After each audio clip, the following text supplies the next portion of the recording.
Welcome to the Strenuous Life Radio, a podcast for leaderpreneurs, entrepreneurs, men and women. Learn the essentials and human skills of the strenuous life. Hello everybody, this episode is called SP17, Justice and Fair Play. January through March 2001. Boy. The best of times, the worst of times. I was going through my final classes with Mrs. Clastre. And at one point I was devastated because I got laid off from my job with legal aid. And, I wasn't doing too well with my classes. And Mrs. Clastre said, look, Jimmy, you have that big bachelor's degree in political science. Now, come on. And plus, I know you have more than 15 hours with us in the state of Texas. That automatically makes you a paralegal. I was like, are you serious? She said, still try to take the certification test. She said, but really, the knowledge you got, you're so close to it. Now, here's something else I was going through at the time. In my pursuit of justice in the eyes of the world, I started feeling dirty again. If you can imagine. And you're thinking, but Jimmy, this is about 2 years ahead of when you and your wife separated. Why are you feeling dirty? We're studying criminal law and the certification course for paralegal studies. I was doing a volunteer job with legal aid, but no use for a blind person. It was a good thing that I lost that job, the way I see it, because the way the culture was being ran. And one end, my boss was like, oh, we're good Christian people, it's okay. But you go to staff meetings, or you listen to staff talk to each other sometimes, and it's like, they put the Lord's name in vain, and just almost any worldly thing they could talk about. That combined with some of the traumas and some of the crap that I experienced in the inner city drug culture in Arlington, Texas, and I was still feeling dirty. And you're probably thinking, but Jimmy, what the heck? I mean, come on. You feeling dirty? Yes, I did. I started thinking to myself, quite frankly, this pursuit of justice isn't helping me anymore. It's making me feel dirty. And at the same time, I started learning through back then what was LDS.org. It's now called Coming to Christ. No, it's called Church of Jesus Christ.org. Okay? Now, I started studying some of the doctrines, some of the beliefs, and I was like, man, this has to be true. The atonement of Jesus Christ is the only way I can reach justice. Now, don't get me wrong, I still put forth the best effort that I could at that time. But at the same time, I was struggling with some, early 2001, I was struggling with some deep friendship problems with Jim Bob again.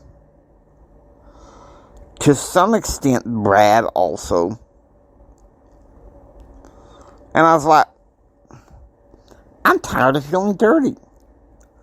I'm tired of not getting the answers. It's like I'm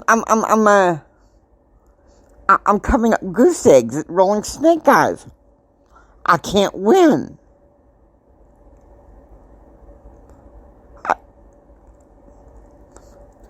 if any of you experienced this before, let me tell you something. I'm with you on that one. And in February of 2001, March of 2001, I started discussing with my friends the idea of me becoming a Latter-day Saint. And let me tell you something. Don't you do it, Jimmy. There's something wrong with that. But it got to the point where I was like, you know what? I don't care what they think. I mean, I was scared of losing my friends back then. But I've discovered that all my friends, they were good and timid back then. But the problem was, they were part of the distracted, defiant culture, which I'm thinking about changing it to a distracted, defiant, degenerate culture. Is what it is. And you guys can get mad at me all you want. You guys can get mad at me all you want. But you gotta think about it. I wasn't getting anywhere. January to March of 2001, I was still kind of angry. I wanted justice from what was taken from me. But the angrier I felt, the more I chased the world's idea of justice, the dirtier I felt. Somebody say, "Oh, Jimmy, come on, dude. Why all of a sudden are you turning preacher today?" Well, maybe I am. Maybe I am. Because let me tell you something.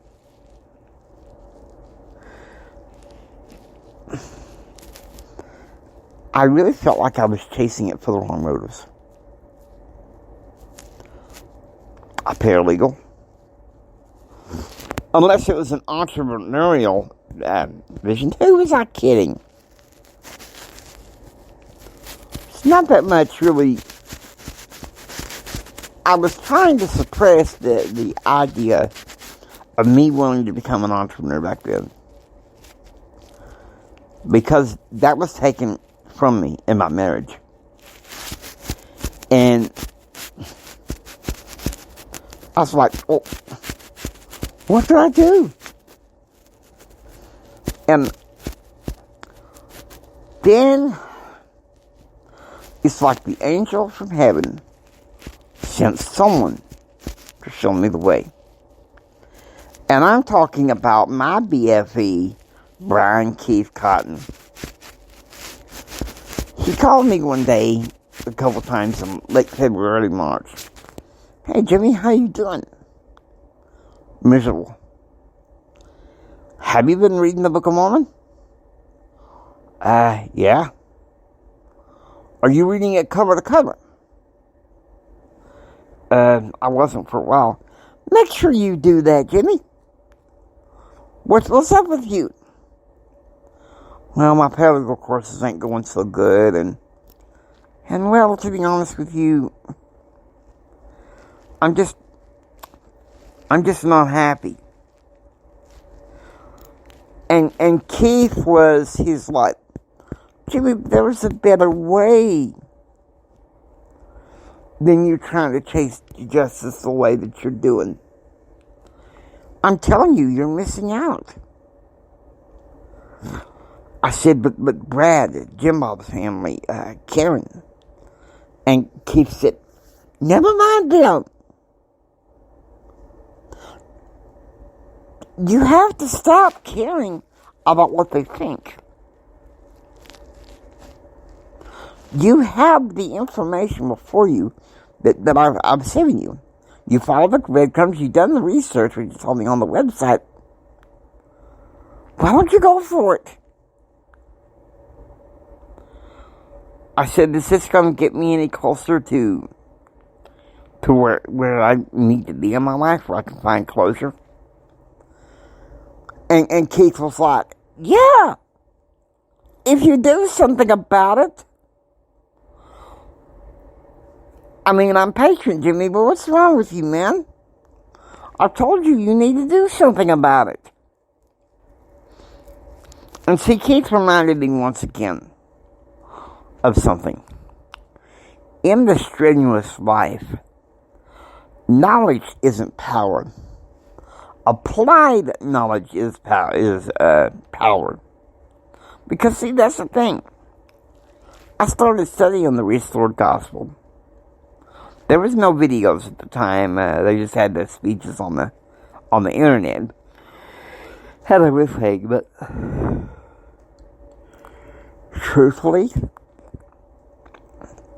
I knew I had to do more. So, beginning in February and also in March, I started reading the Book of Mormon from cover to cover. I read, those times when I knew I was not going to be with Brad or Jim Bob or any of my other friends. Say I was with my family. While they're doing whatever, I'd be sitting there reading in their room. I'm like, it don't matter to us as long as it makes you happy. But you see, that was the thing.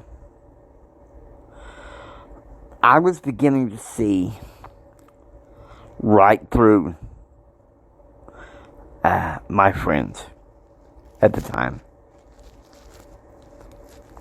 Justice and fair play. What I was looking for more was fair play. And Keith knew it. Justice. He's like, Jimmy, I'm trying to lead you the breadcrumbs to the answer to the justice that you're seeking. Why won't you listen to me? I know you've been hurting over what Chris and Mark and Stephanie did, but man, come on. It's time for you to find some closure so you can move on. And be who you are called to be. Now listen, in the next episode, we're going to go way back once again. Because it's another key moment. Alright?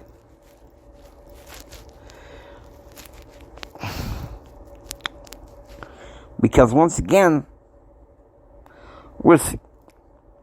it was Keith. I mean, don't get me wrong, I was enjoying paralegal school from 99 to 2001. I was enjoying Mrs. Clastre's classes. But there was something deep inside that was hurting. Bothering the heck out of me. I was not so happy.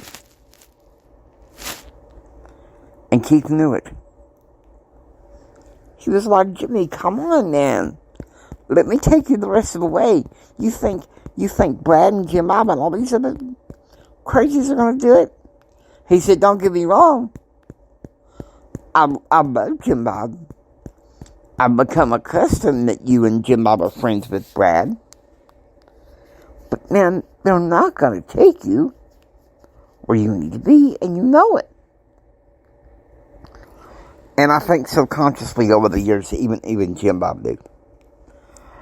Now, Brad, that was a different story. I think he just refused to accept it until the end.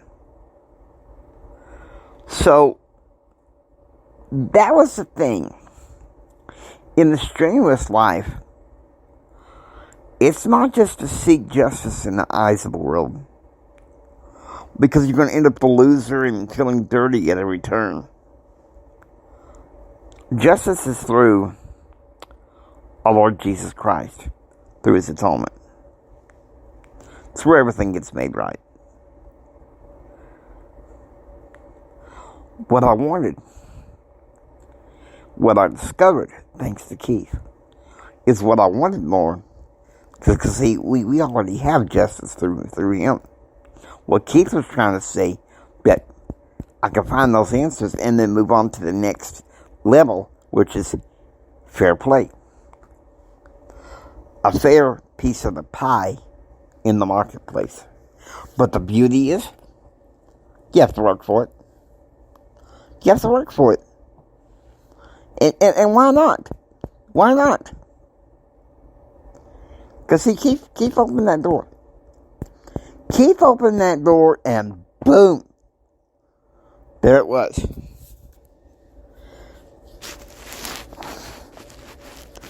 Now, I'm not going to talk to you about the end result of that until a couple of episodes from now. But you're going to see where I'm coming from. How the strenuous pattern came about. And you'll be blessed for it. Now, I hope you enjoy listening to Strenuous Life Radio. If you like what you hear, please subscribe, become a part of the Strenuous Life family. It's Jimi Hendrix saying until next time, don't just sit there and take it. Build your dreams so you can take it. Do what others don't so you can be what others won't. And do what others won't so you can have what others can't. Think strong, live strong, and live the strenuous life. God bless you. And I want you to remember this. From the bottom of my heart, Jimmy loves you. I really love you guys. God bless you.